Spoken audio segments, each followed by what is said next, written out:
Hola, mi nombre es Iván Zazueta Paredes y en esta oportunidad daremos seguimiento al curso de Circuitos Eléctricos 1. Bueno, el video de hoy hablaremos sobre la nueva técnica que abordaremos en los próximos videos y esta es la técnica de análisis nodal, pero ahora con fuentes de tensión. Como podrás haberte dado cuenta en los videos anteriores, estudiamos, ¿no?, lo que era la técnica de análisis nodal con fuentes de corriente. Y en ella pues vimos varios ejercicios en donde analizábamos, ¿no?, circuitos aplicando esta técnica, calculando así voltajes nodales, corrientes de rama o voltajes de rama, ¿no?, básicamente. Entonces aquí, como puedes ver en esta tabla, estamos hablando aquí donde tenemos esta parte sombreada con verde, ¿no?, la técnica de análisis nodal, y ya tenemos aquí una palomita de lo que vimos o estudiamos, que es con fuentes de corriente, ¿no? Ahora, como te digo e insisto, estudiaremos esta técnica de análisis nodal, pero trabajando con fuentes de tensión. Y en los próximos videos, más adelante, estudiaremos la técnica de análisis de malla con fuentes de tensión y después con fuentes de corriente. Muy bien. Bueno, ahora estudiaremos cómo las fuentes de tensión afectan el análisis nodal. Para comprender mejor esto, tomaremos de referencia el siguiente circuito. Como puedes ver, se nos presenta este circuito, ¿no?, en donde vemos que existen resistencias conectadas en el circuito, evidentemente, y dos fuentes de tensión independientes, una de 10 volts y otra de 5 volts. Y aquí existen dos posibilidades, ¿no?, a la hora de analizar el circuito. La primera de ellas, que es el caso 1, es si una fuente de tensión está conectada entre el nodo de referencia, es decir, el nodo de referencia en este caso es este nodo que está aquí abajo, ¿no?, del circuito, en la parte inferior, y eso lo sabemos porque aquí está dibujado el símbolo de tierra. Está conectado entre el nodo de referencia y un nodo de no referencia. Simplemente se fija la tensión en el nodo de no referencia como igual a la tensión de la fuente de tensión. Por lo tanto, el voltaje del nodo 1 es igual a 10 volts. Esto quiere decir lo siguiente. Nos dice el primer caso que si una fuente de tensión está conectada al nodo de referencia y el otro extremo a un nodo de no referencia, el voltaje nodal, donde está aquí, ¿no?, este nodo de no referencia que le pusieron aquí como V1, va a tomar el valor de la fuente, es decir, el voltaje nodal del nodo 1 es igual a 10 volts. Eso es lo que quiere decir el primer caso. Por otro lado, el caso 2 nos dice si la fuente de tensión dependiente o independiente está conectada entre dos nodos de no referencia, esto forma un supernodo. Se aplica tanto la LSK como la LTK para determinar las tensiones de nodo. Y nos dice también que un supernodo incluye a una fuente de tensión dependiente o independiente conectada entre dos nodos de no referencia y a cualesquiera elementos conectados en paralelo con ella. Entonces fíjate muy bien, aquí en el circuito tenemos un supernodo, como lo indica esta flecha, ¿no? Y esto es porque tenemos una fuente de tensión, en este caso de 5 volts, conectada tanto en dos nodos de no referencia, en este caso el nodo de no referencia, perdón, que es el V2 y aquí el V3.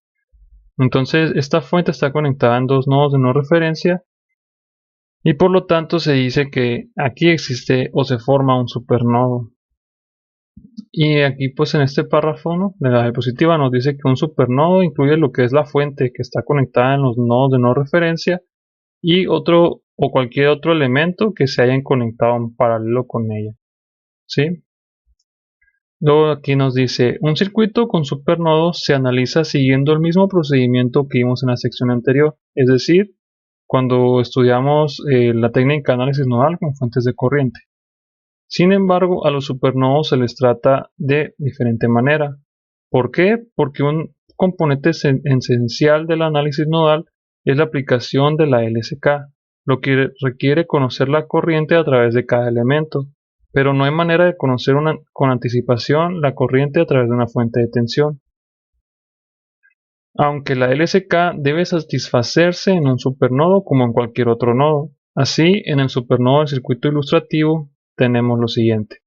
Haz de cuenta que cuando tenemos un supernodo en un circuito, ¿no? Lo que se hace es considerar el supernodo como un solo nodo. Esto es, por ejemplo, en el caso de este circuito que ilustrativo, ¿no? Cuando formamos o aplicamos más bien la LSK en el supernodo, vemos el nodo de no referencia 2 y el nodo de referencia 3 como un solo nodo, y vemos las corrientes que entran y salen acá. Entonces, en este caso, cuando formamos la ecuación del supernodo, vemos que la corriente I1 entra, la corriente I4 también entra al nodo, ¿no? Y salen la corriente I2 y la corriente I3. Es por ello que la ecuación nos quedaría de esta forma. Y cuando nosotros expresamos las corrientes en términos de la ley de Ohm, nos queda lo siguiente. Decimos que la corriente I1 nace en el nodo B1 y termina en el nodo B2. Es por eso que aquí es B1 menos B2 dividido entre la resistencia, ¿no?, en donde fluye, que aquí en el denominador sería 2. Luego más la corriente I4 nace en el nodo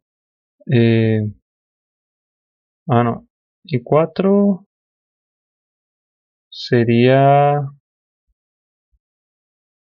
si B1 menos B2 menos B3. Creo que aquí hay un error en lo que escribí. No, sí, ya entendí. Es que I4 está hasta acá, ¿no? Pero en realidad I4 podría estar aquí abajo de esta resistencia. Entonces sí es B1 menos B3 dividido entre 4. Después tenemos que la corriente I2 nace en el nodo B2 y termina en el nodo de referencia. Es por eso que aquí está menos 0 y se divide entre 8.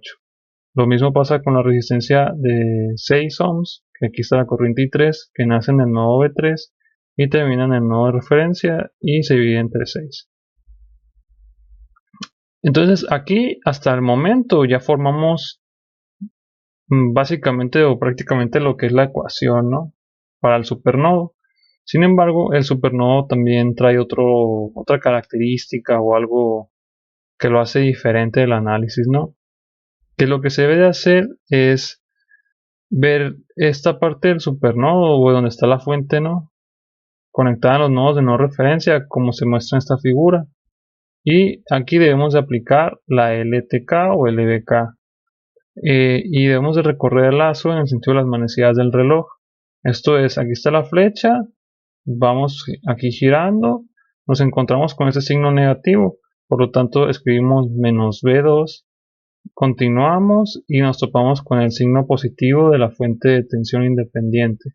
Entonces es más 5 y continuamos y aquí vemos el signo positivo, el cual es del voltaje B3, ¿no? Entonces más B3 y eso es igual a 0. Entonces aquí solamente despejamos, ¿no? Dejamos los voltajes nodales por un lado y el otro lado la igualdad, la constante o el valor, ¿no?, de lo que es la fuente. De modo que esta ecuación nos queda como B2 menos B3 igual a 5. Y esta ecuación se le llama ecuación de restricción. Entonces, cuando nosotros tenemos un supernodo, forzosamente, ya digamos así, por consecuencia, ya debemos de formar esta ecuación de restricción, y la ecuación de restricción se hace de esta manera, es decir, te das cuenta que cambia en estas imágenes, ¿no?, en lo que es el circuito. Es como si todo el resto del circuito desapareciera, por decirlo así, y solamente nos quedamos con este lazo, y se ve de esta forma. Y aquí en este caso aplicamos la LTK, mientras que en este otro caso aplicamos la LCK, como siempre veníamos haciendo, ¿no?, en lo que es este análisis nodal. Muy bien, entonces aquí nos dice, con las ecuaciones que hemos obtenido es posible determinar las tensiones de nodo. Hay que recordar que el voltaje del nodo 1 ya lo conocemos, el cual es este, ¿no?, que decíamos que el voltaje del nodo 1 es igual a 10. Entonces solamente nos quedaría determinar el voltaje del nodo 2 y el voltaje del nodo 3. Y para ello tendríamos dos ecuaciones, la del supernodo, que aplicamos la LSK, y luego la misma, ¿no?, del supernodo, pero haciendo este análisis y aplicando la LTK. Y bueno, ya para finalizar, tenemos estas notas importantes que nos dice: es muy importante no olvidar las siguientes propiedades de un supernodo. La primera de ellas es que la fuente de tensión dentro del supernodo aporta una ecuación de restricción necesaria para determinar las tensiones de nodo. La segunda consideración o propiedad es: un supernodo no tiene tensión propia. Y por último, un supernodo requiere la aplicación tanto de la LSK como de la LTK. Y bueno, este ha sido el video que te traigo el día de hoy. Como te comento, este ya sería como el último tema, ¿no?, en lo que concierne a la técnica de análisis de nodos. Y en los próximos videos te voy a compartir más ejercicios, ¿no?, a modo de ejemplo, para que veas cómo es el procedimiento, que en realidad es muy parecido, ¿no?, al que hicimos en los videos pasados con las fuentes de corriente. Pero aquí vamos a ver cómo es el análisis ya con fuentes de tensión y cómo se trabaja cuando ya tenemos supernodos, ¿no?, ahí en los circuitos. Bueno, te agradezco mucho por ver mis videos, por estar aquí. Cualquier duda, comentario, sugerencia, sabes que puedes hacérmela llegar a través de la caja de los comentarios y con gusto te leeré. Muchas gracias, te veo en el siguiente. Gracias.